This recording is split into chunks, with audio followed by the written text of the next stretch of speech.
עושה ככה, אני כאילו, אני צמח, אני בפוקוס, cool. היי.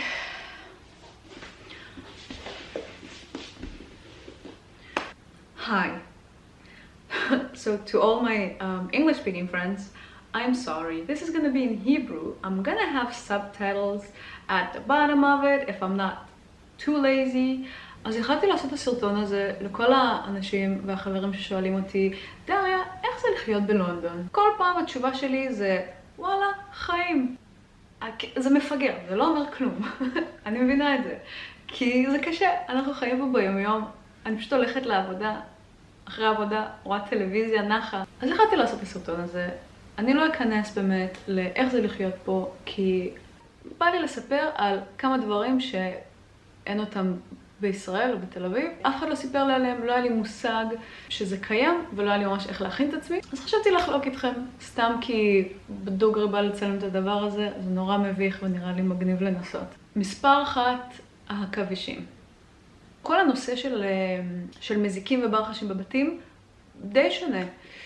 אם במזרח התיכון אנחנו רגילים לג'וקים, תמר מג'ול שמן כזה, פה בבתים אין כל כך ג'וקים, אין ג'וקים בכלל. מה שיש זה עכבישים. אלוהים ישמור כמה שזה מפחיד כשלא רגילים לזה. הם מאוד מאוד גדולים. אזהרה, אני כן הולכת לשים תמונה עכשיו. יש עכבישים, הם מאוד מאוד גדולים, זה מחליף את הג'וקים, זה מאוד מאוד מפחיד בהתחלה, אבל תכלס, הם מאוד מאוד טובים בלהיפטר מכל המזיקים האחרים, מכל הברחשים האחרים. אתם עוברים בסמטה אחורית מטונפת של איזה מסעדה, דירוג מאוד מאוד נמוך של היגיינה, ויהיו שם ג'וקים במזבלה. אין נמלים אגב. אין נמלים, עכשיו קלטתי את זה. בכל אופן, יש פה קנל, או תעלה בעברית. תעלה נשמע מסכן. תחשבו על הקנלים של אמסטרדם, אבל זה פשוט קנל אחד ארוך בלונדון.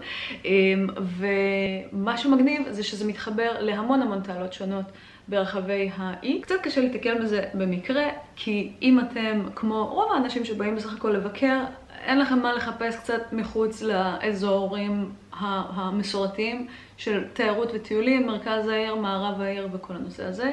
הקנל הוא לא רחוק מתחנת קינגס קרוס, אבל שוב, בכיוון שאף אחד לא באמת הולך אליו, אם אתה סתם בא לביקור, אז קשה קצת להתקל במקרה.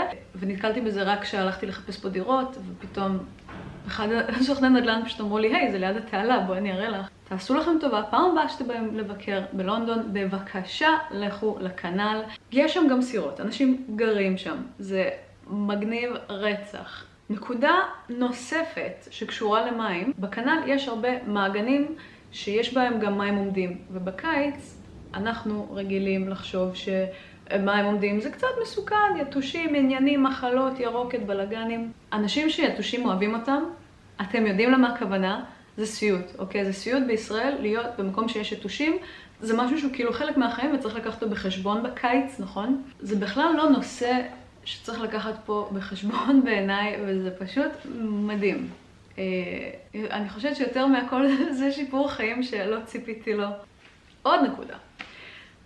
וזה משהו שאף אחד לא מדבר עליו, כי אני מניחה שכולם באים לבקר פה ואוכלים במקדונלדס, או בפאבים עם כל הארוחת בוקר אנגלית, שאני יודעת שאני פאקינג מעריצה של זה. אף אחד לא מדבר על זה שאין פה ירקות טריים, הם קיימים, אבל המקומיים לא כך יודעים לשלב אותם, שיהיה טעים. מה חסר לכם כשאני אומרת מלפפון, עגבנייה, מלח, פלפל, שמן זית, לימון, נכון? לימון. המקום היחיד שבו זה בסדר לקחת את הסלט בצד או לא יודעת מה, זה באמת במקומות כאלה שהם מסעדות אורגניות, טבעוניות, כל מיני דברים כאלה שהם מבינים ירקות יחסית, או אמורים להבין ירקות. אוקיי, נקודה נוספת שהיא קשורה, וזה מה מצב החומוס. יש פה צבר, וזה בדיוק כמו הצבר בארץ. זה לא נורא, אבל זה חומוס של סופרים. אז החומוס סופרים פה, של הסופרים המקומיים, יותר טוב מצבר, הרבה יותר טוב מצבר. אבל אתם יודעים מה לא טוב פה? הפיתות. תקשיבו, כל מה שדיברתי מקודם, הירקות והלימון, ושזה אני לא מבינה את זה וזה מבאס רצח, קחו את זה ותכפילו את זה פי לא יודעת מה, וזה הנושא של הפיתות פה. אני גיליתי במרכז העיר איפשהו 2 מקומות בלבד שעושים פיתות שדומות למה שאנחנו מכירים, פיתות בארץ. והשאר, אם אני רוצה פיתות, אני פשוט מכינה אותם.